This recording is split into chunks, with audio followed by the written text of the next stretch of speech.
welcome to the second part to Q&A number 2. I decided I needed to break them up because otherwise you would be stuck on a computer screen for 30 minutes, and that's not really fun when you're just listening to someone talk. So, second part, here we come. Alright, so the second set of questions comes from Jordan Jones, and she asked, if there's a TV show about your life, what would it be called and what would this theme song be? I thought this question was so cool, and I have been thinking about it for the past 2 weeks of what it would be called and what the theme song would be. So I think that the TV show would be called something like Odd Girl Out, because that's like a phrase, odd man out, and because I'm not like everyone else and I'm different, and my sister says that I'm weird in a good way, and I call myself weird too. I think Odd Girl Out would just be perfect title for it. Theme song wise, I have no clue. There's so many good songs. However, I think if I had to choose one, it would have to be a song that's kind of a theme for my life. So I think a good theme song for the show would be It's Your Life by Francesca Battistelli, but just the chorus part. It's your life, what you gonna do? The world is watching you every day. The choices you make say what you are and who your heart beats for. It's an open door. It's your life. Because it's totally the theme song for my life. So I think that's what the TV show would be and the theme song. Alright, next question from her is, if you had to wear the same outfit every day for life, what would it be? I wear so many different types of outfits. I mean, I definitely love dresses. Like what I'm wearing right now, I could easily wear this every day for the rest of my life.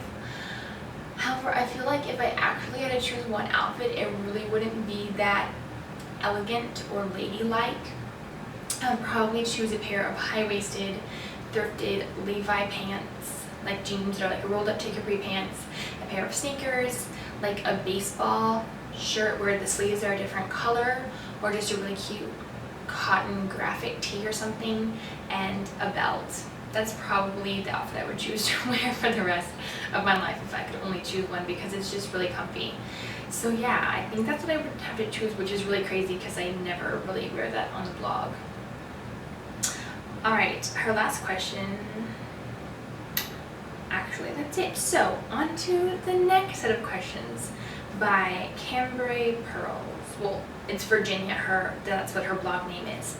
So, her first question is, where would you go for your dream vacation? I think my dream vacation would honestly have to be to go to the UK, Scotland, Ireland, and England, like all of them, because if you're over there you might as well hit all three, and they all have a different aspect to them. So I think that'd probably be my dream vacation, even though it would be like a 3-week long vacation. It would be really long, but I think that'd probably be where my dream vacation spot would have to be. Alright, her next question, what is your biggest pet peeve? I feel like I have a lot of them and I can't really think of them off the top of my head. However, one thing that does drive me crazy is when people aren't authentic and they aren't consistent. Like they say one thing or they talk to you about one thing, and then the choices they make and the way that they live their life and the way that they act around other people are completely like opposite side of the spectrum of who you thought they were and who that they said they were and what they believed. So I think just authenticity, when people aren't authentic and are someone different than they actually are, I think that'd probably be my biggest pet peeve. And I think that's an important one, rather than, oh, you didn't make the sandwich the right way, which usually I do have to make my own sandwiches because, I don't know, I'm just weird about that. I have a lot of weird things about me. So, next question. What is something about you that would surprise most people? Forgot I was going to be thinking about this one so I'd have a really good answer, and now it's going to take me a while. I think that the one thing that would surprise most people about me is that I'm an introvert, which most bloggers are, and that's not a surprise because I've talked about that on the blog before. So I can be very quiet and shy, especially around people I don't know.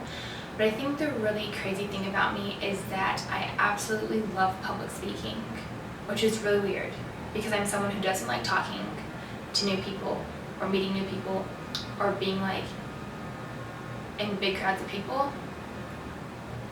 But I love public speaking, which is kind of crazy. But I was able to give a speech at my graduation, which was super cool, and I've just had lots of different opportunities. So if you give me something to talk about and I'm passionate about it, I will completely just talk about it forever. So I think that's something that would surprise most people about me. Alright, next set of questions is from Lauren from Musings of a Flower Child. So her first question is, if you could only shop at one store and money was no object, what would it be? There are a lot of stores that I absolutely love and stores that I like hardly ever buy things from because it's just really expensive, or I can't, bring myself to spend like $40 on a dress because I could make a dress for $10 or $5. I love ModCloths so much. I would buy so many things from them. So I think that would probably be one store that I would would shop at if money was no object. However, I really love Anthropologie. Their clothes and their fashion are just so unique and one of a kind. However, they don't always have that many vintage things, so that's probably a way I would go with ModCloth, because ModCloth is just fabulous and they have everything and it's just so cool. Alright, so her next question is, what are your dreams for your blog in the long run? Do you want to see it grow into a business? And I think long-wise dreams, I definitely want to grow my blog. I want to get more followers, really get it out there more. I definitely want to be able to post the minimum one post every week, hopefully 2 posts. That's really hard though in college when I'm busy with the job and school, and sometimes it's just super hard to go out and take photos. So I think that's definitely a long-term goal and dream for my blog, is to be very consistent in that. And I think that's a really great way of building followers, is to know that you have a post coming every single week, and also diversifying in doing, maybe some DIY posts, some beauty posts, maybe even a few videos here and there. I don't know. Videos are kind of really cool, and you get to, see a person in a different light rather than just reading their writing. Growing it into a business-wise, I think that would be really, really cool. There are a lot of bloggers that do that. Some of my favorite bloggers, they're a full-time blogger and they make money from it, which is really, really great. I think that would be super cool. I don't know if I would really want to do that full-time. I think maybe, part-time, maybe as a tiny little side business. I think it'd be really cool though to work with different brands and be able to showcase different products and clothing and things on my blog from different places. So I think that would be something really cool, but definitely just growing it bigger and getting it out there to more people. And it'd be super cool if it was like featured on other people's blogs, or big centers for bloggers or something, where big name bloggers get their name out there, something, I don't know. That would just be super cool. So it's definitely a learning process and a growing process, but so far it's just been such a cool experience, and I just can't wait to see where it goes in the future.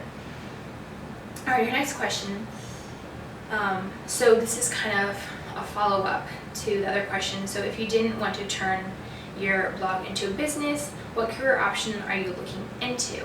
So when I graduate, I will be able to teach home economics. So definitely I want to be a teacher and teach students how to cook and how to sew, how to plan events. So that is definitely my #1 thing. However, I love planning events and parties, and I can actually do that with my degree too. I can do a lot with my degree, which is kind of cool. It's very diverse. So that's definitely something I would want to do and look into, is planning events and parties for different people. And also maybe continuing to have my cupcake business on the side and be able to grow that after college, because it's really hard to do that in college. But that's just something super fun that I've loved being able to do. Alright.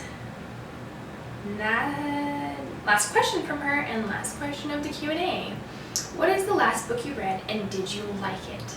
So I've been getting more into reading because usually I don't get to read during the semester, but I decided this is my year that I'm going to read more books.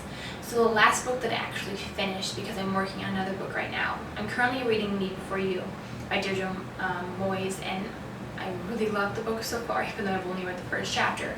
But the last book that I read and finished was Eleanor and Park, and I liked it.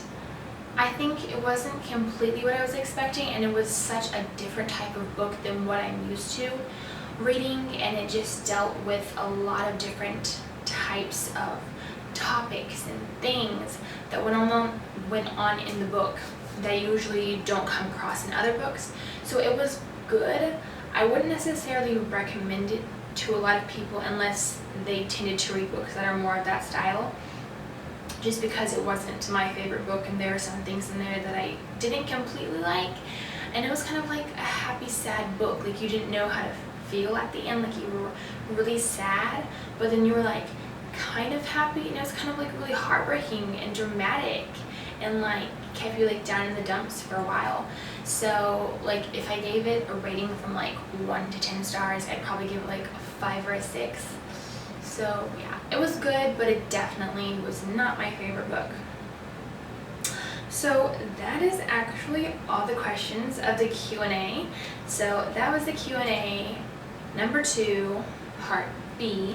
So I hope that y'all enjoyed that. I really loved getting to answer everyone's questions, and I love doing Q&As because it's a way, it's kind of like an equitable, back and forth communication relationship. Yes, I just quoted Lizzie Bennet Diaries because Lizzie Bennet Diaries is awesome and she makes videos.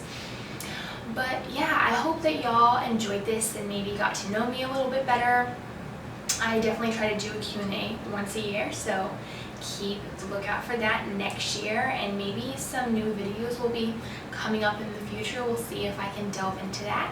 But thank you everyone for watching, and thank you so much for following my blog and for all of your sweet comments that y'all always leave, and you guys are awesome. Like pretty much being a blogger, it's all about the people who actually read your blog, because you make it so much better and so much more rewarding. So thank you for that, and thank you for all of your questions. I will see all of you later. Bye.